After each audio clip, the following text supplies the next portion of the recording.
नमस्कार दोस्तों, मैं संदीप कुमार स्वागत करता हूं आप सभी का अपने YouTube channel single classes for you में। तो कैसे हैं सब के सब? उम्मीद करता हूं, आशा करता हूं सभी के सभी अच्छे होंगे और अच्छे से अपनी तैयारी कर रहे हैं। ठीक है, तो लास्ट क्लास में कहाँ तक कर लिया था अपना? क्या चल रहा था? सीक्वेंस एंड सीरीज चल रहा था। क्या चल रहा था? Sequence and series. क्या चल रहा था? Sequence and series. Sequence and series, sequence क्या होता है? अनुक्रम। ठीक है, अनुक्रम को किस प्रकार परिभाषित किया था? अनुक्रम के बारे में आपको बताया था कि यदि कोई फलन, ठीक है, यदि कोई फलन है जिसका डोमेन नेचुरल नंबर है, एन है, तो वो क्या था? अनुक्रम था। क्या था? एक अनुक्रम। ठीक है, यदि किसी भी फलन का डोमेन नेचुरल नंबर है, प्राकृतिक संख्याएं हैं, तो वो क्या था? एक अनुक्रम था। ठीक है, अनुक्रम से आगे यदि कुछ अच्छा किया जाए तो किसकी बात की थी? श्रेणी की। ठीक है, यदि श्रेणी के ऊपर बाइनरी ऑपरेशन ऑपरेट कर दिया जाए तो क्या बनती थी? श्रेणी। श्रेणी पढ़ रहे थे अपन। क्या पढ़ रहे थे? श्रेणी। श्रेणी कितने प्रकार की होती थी? श्रेणी एपी, एचपी, जीपी। किसकी बात चल रही थी? एपी की बात चल रही थी। एपी की बात चल रही थी। ठीक है, एपी में कहां तक कर लिया था? एपी में अपन ने जनरल टर्म, सामान्य पद यानी एनवा पद किस प्रकार ज्ञात करते हैं, इसका सार्वअंतर क्या होता है, एपी की क्या प्रॉपर्टी होती है, किस प्रकार एपी को परिभाषित करेंगे, ये सब पढ़ लिया था। ठीक है, ये सब पढ़ लिया था। आज पढ़ेंगे यदि एपी के एनवे पद दे रखे हो तो डी का मान किस प्रकार ज्ञात करते हैं। ठीक है, एपी के एनवे पद दे रखे हैं तो डी का मान किस प्रकार ज्ञात करते हैं। यदि एपी के दो पद दे रखे हैं तो तीसरा पद किस प्रकार ज्ञात करते हैं। ठीक है, जैसे क्वेश्चन है। ठीक है, क्वेश्चन क्या है? यदि एपी का पांचवा पद 28 है, एपी का 10वां पद ले लेते हैं, 10वां पद 28 है और पांचवा पद 18 है, तो सार्वअंतर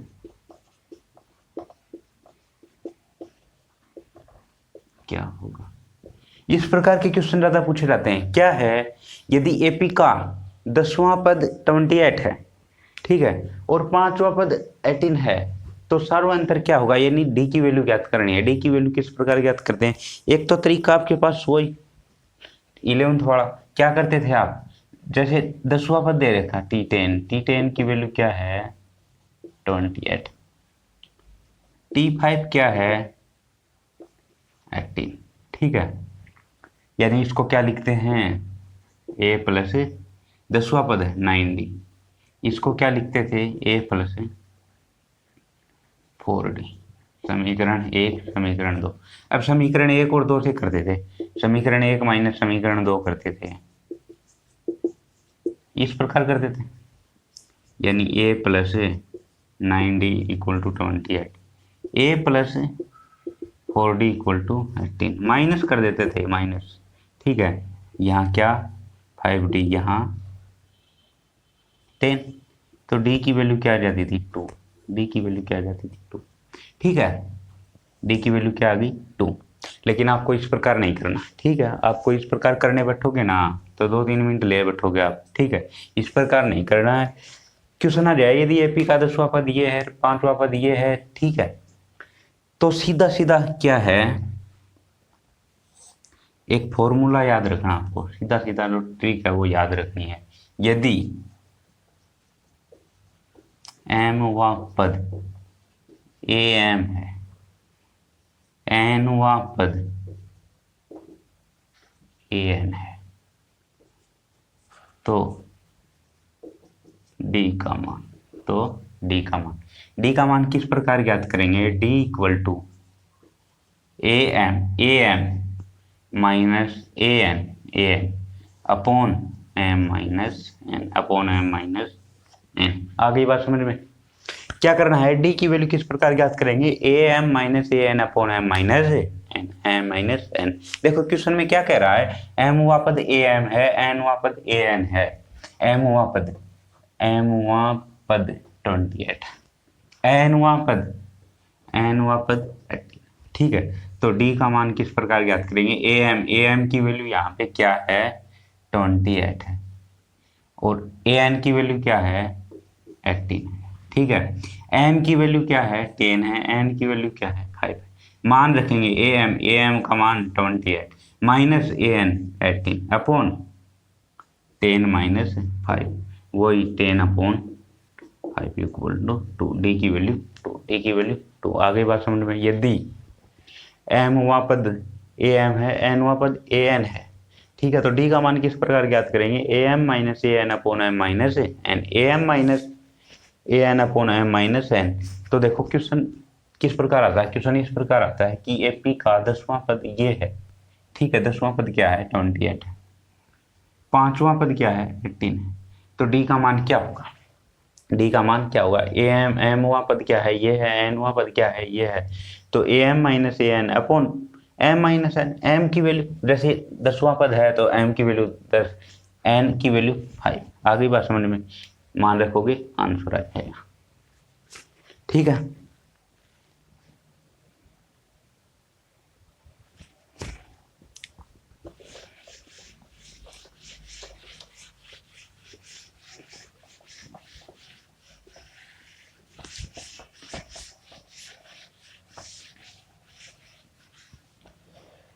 ठीक। तो देखो करना क्या है, यदि किसी समानांतर श्रेणी का एन हुआ पद दे रखा हो, एम हुआ पद दे रखा हो, यानी दो पद दे रखे हैं कि एन हुआ पद ये है, एम हुआ पद ये है, ठीक है, तो आपको वैल्यू निकालनी हो किसी तीसरे पद की, या वैल्यू निकालनी हो सार्वंत्र की, ठीक है, तो कौन सा सूत्र काम मिले होगे आप, यही प्रोसेस काम मिले होगे, क्या थी, डी बराबर A M minus A N upon M minus N, M minus N. आ गई बात समझ में यहाँ तक? ठीक है, एक क्वेश्चन आया था, देखो यदि एपी का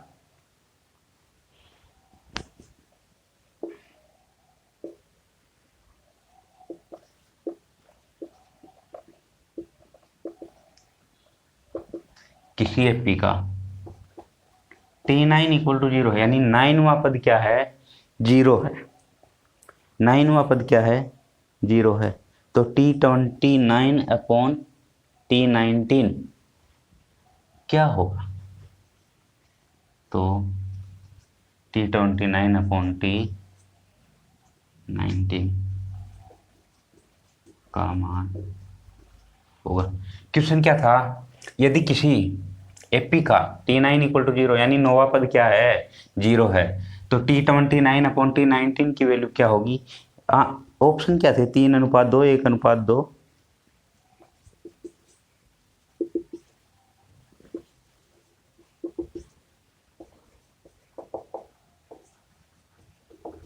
ये थे ऑप्शन, क्या थे ये थे। देखो सबसे पहले तो T9 इक्वल टू 0 यानी 9वां पद क्या दे रखा आपको, 9वां पद क्या है 0, 9वें पद लिखने का तरीका क्या था, a प्लस एट डी बराबर 0, यहाँ से a की वैल्यू क्या आ गई माइनस का एट डी। अब इधर आओ, T29 अपॉन T19 की वैल्यू ज्ञात करनी, T29 को क्या लिख सकें, a plus 28d upon a plus 18d। आ गई बात समझ में यहाँ तक? a की वैल्यू यहाँ से लिख दो माइनस के eight d, minus eight d plus 28d upon minus eight d plus 18d,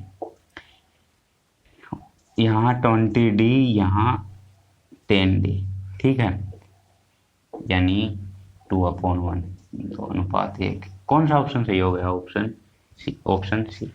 आगे बात समझ में, देखो क्वेश्चन क्या था, अच्छा क्वेश्चन था, यदि किसी एपी का T9 इक्वल टू 0 यानी 9वां पद क्या है 0 है, तो 29वें पद और 19वें पद का अनुपात क्या होगा, 29वें पद और 19वें पद का अनुपात क्या होगा, अनुपात ज्ञात करना था। अनुपात ज्ञात करने के लिए अनुपात क्या होता है, T29 upon T19, a plus 28d, a plus 18d, a की वैल्यू प्राप्त हो जाएगी तो अनुपात निकल जाए, a की वैल्यू कहाँ से आएगी, a की वैल्यू यहाँ से आएगी, की वैल्यू यहाँ से आएगी। आ गई बात समझ में? अरे बोलो बोलो। ठीक है, तो क्वेश्चन क्या था?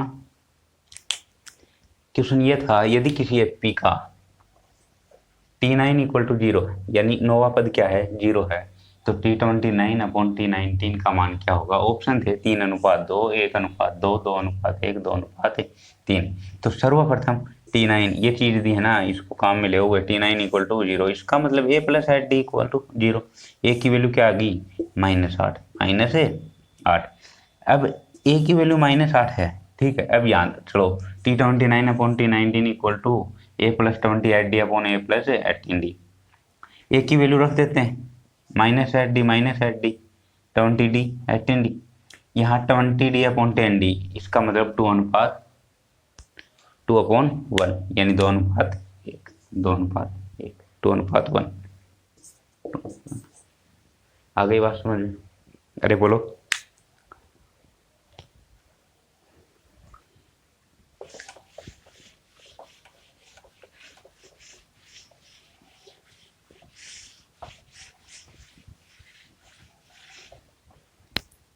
क्वेश्चन देखो,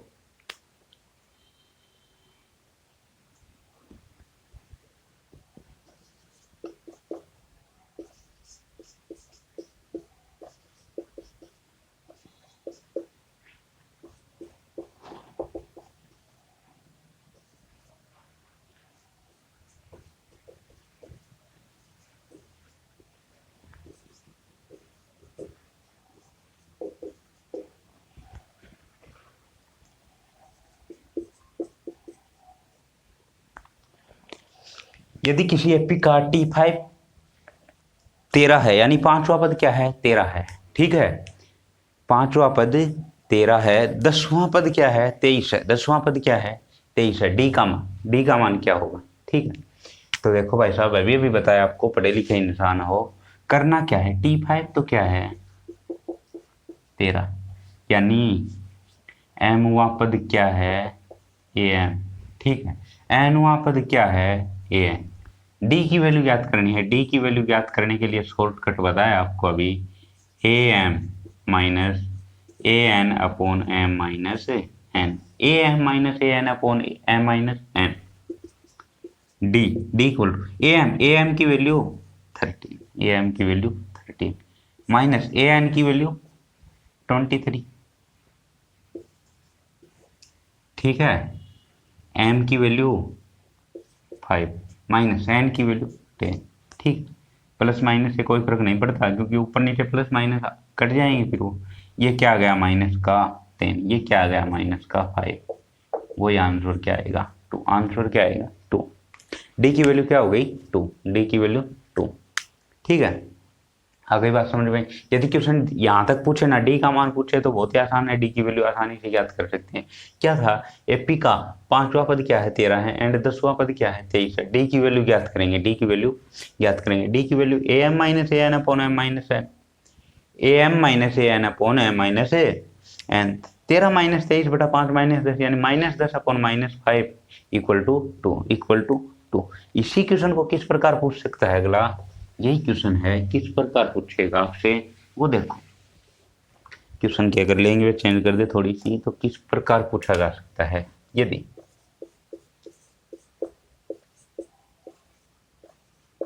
एपी का 10वां पद 23 एंड 5वां पद 13, तो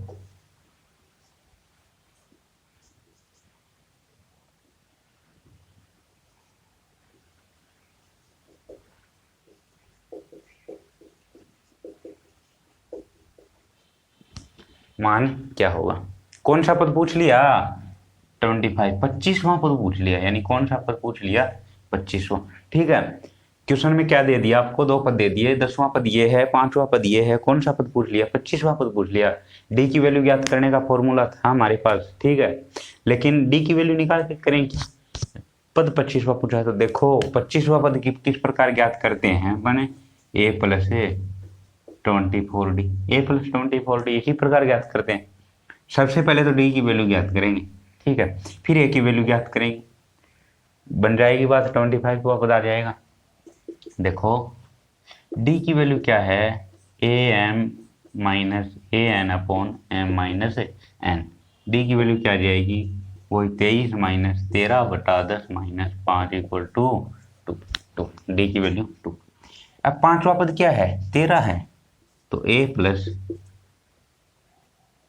4d इक्वल टू 13। ए की वैल्यू ज्ञात करनी है 13 माइनस 4d। डी की वैल्यू 2, 13 माइनस 8 5। ए की वैल्यू क्या आ गई 5। पद कौन सा पूछा है, 25वां। 25वें पद को क्या लिख सकते हैं, ए प्लस 24d।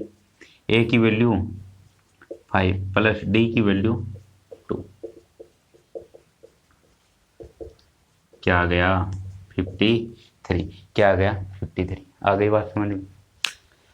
करना क्या था, यदि एपी का 10वां पद क्या है 23 है, 5वां पद क्या है 13 है, तो T25 यानी 25वां पद ज्ञात कीजिए। कौन सा पद पूछा है, 25वां पद पूछा। ठीक है, 25वें पद के लिए आपको बता दिया गया है कि क्या करना है। सबसे पहले डी की वैल्यू ज्ञात करेंगे, फिर किसी भी समीकरण को उठा के एक ही कर लेंगे। ए और डी की वैल्यू ज्ञात हो जाएगी ना, तो 25वां पद ऑटोमेटिक आ जाएगा। ठीक है, आ गई बात समझ में। करना क्या है, देखो भाई साहब अभी बताया आपको कि डी की वैल्यू ज्ञात करनी। ठीक, एपी में 10वां पद क्या है 23, 5वां पद क्या है 13, T25 की वैल्यू ज्ञात करनी। ठीक है, तो यहां से क्या करेंगे, सबसे पहले तो इन दोनों से डी की वैल्यू ज्ञात करेंगे। डी की वैल्यू क्या थी 2 थी। जनरली क्वेश्चन कहां तक पूछा रहता है, डी की वैल्यू ज्ञात करनी पूछता हो। ठीक है, लेकिन अगर आगे भी पूछ ले 25 वां पद तो किस प्रकार ज्ञात करेंगे। देखो डी की वैल्यू आ गई 2। अब इन दोनों में एक समीकरण उठाएंगे, जैसे छोटा पद है 5वां पद 13 है, तो ए प्लस 4d 13। यहाँ से ए की वैल्यू क्या आ जाएगी, ए की वैल्यू क्या आ गई 5। ए की वैल्यू 5 है, डी की वैल्यू 2 है, तो 25वां पद क्या होगा T25 equal to a plus 24d। Value रखेंगे, क्या आ गया 53। क्या आ गया 53। आ गई बात समझ में यहाँ तक। यहाँ तक कोई दिक्कत है तो बोलो, अरे बोलो।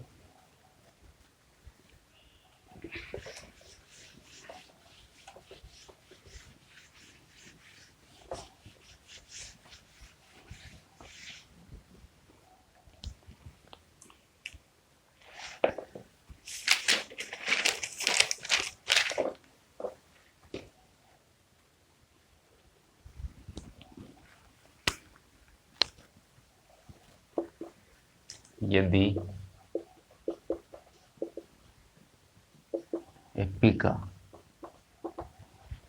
T7 equal to 19, T10 equal to 28,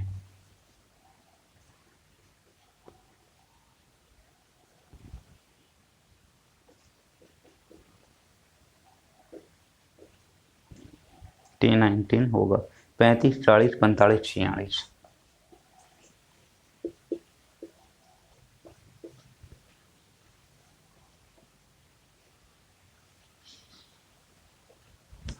क्या था, एपी का T7 इक्वल टू 19 है, T10 इक्वल टू 21 है, तो T19 का मान क्या होगा, T19 का मान क्या होगा। कौन सा पद पूछा है, 19वां पद पूछा है।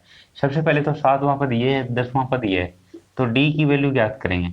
डी की value a M minus A N upon M minus N.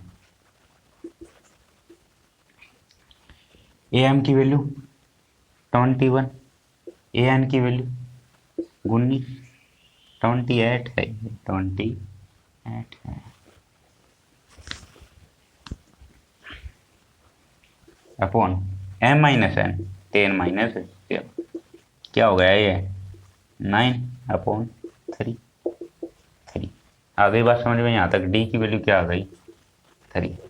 ठीक है, अब देखो 10वां पद 28 है, 10वां पद क्या है 28 है, तो a plus 9d equal to 28। ए की वैल्यू क्या आ जाएगी 28 माइनस 9d, 9 गुणा 3 27, तो ए की वैल्यू 1। ए की वैल्यू क्या आ गई 1।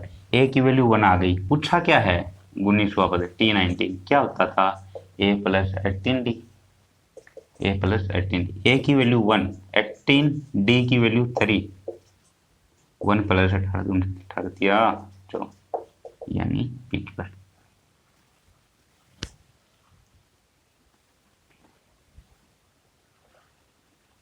ऑप्शन नहीं है क्या? हाँ ऑप्शन ये था पीछे। ठीक है, तो कौन सा ऑप्शन आएगा? D, option number D, option number D. आगे बात समझे। सबसे पहले तो ये एम ये दे रखा है, ए एन ये दे रखा है, ये पूछा आपसे डी की वैल्यू ज्ञात करेंगे। डी की वैल्यू ज्ञात करने का अच्छा सा फॉर्मूला है हमारे पास।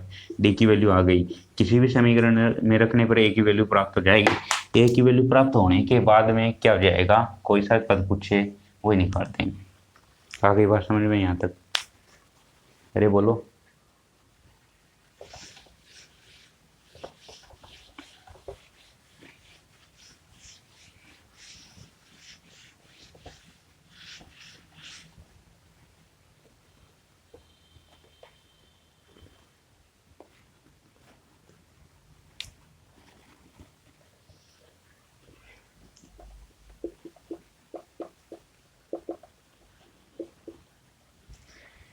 T6 इक्वल टू 9 है, T9 इक्वल टू 6 है। T10 पूछ रहा है। आगे बात समझ में? क्या पूछा है? T10 पूछा। तो सबसे पहले तो डी की value 9 minus 6 upon 9 minus 6 upon 6 minus है 9, क्या आ जाएगा? 3 अपॉन 3 माइनस का 1। ए की वैल्यू T6 इक्वल टू 9 है, ए प्लस 5D इक्वल टू 9, ए बराबर 9 माइनस 5 माइनस 1। ठीक है, -1 से करेंगे ये किसका हो जाएगा? प्लस का। तो a equal to 14, a equal to 14। पूछा क्या है? A10 किस प्रकार ज्ञात करेंगे? a plus 9d plus 9d, a की वैल्यू 14 प्लस 9d 9 इंटू -1, तो 14 माइनस 9 5। कौन सा पद आएगा? 5। कौन सा पद होगा? 5। आ गई बात समझ में? ठीक है, अरे बोलो। तो देखो, किसी भी समानांतर श्रेणी का के दो पद दे रखे हैं, डी का मान पूछे तो भी फॉर्मूला वही है। ठीक है, और दो पद देखे, तीसरा पद पूछे तो डी की वैल्यू फिर ए की वैल्यू ज्ञात करेंगे, मान रख देंगे, तीसरा पद आ जाएगा। आ गई बात समझ में? बोलो, यहाँ तक कोई दिक्कत है तो बताओ। अरे बोलो। ठीक है, तो यहाँ तक समझ में आया? अरे बोलो। तो आज के लिए इतना ही, मिलते हैं कल इसी समय के ऊपर। तब तक के लिए धन्यवाद।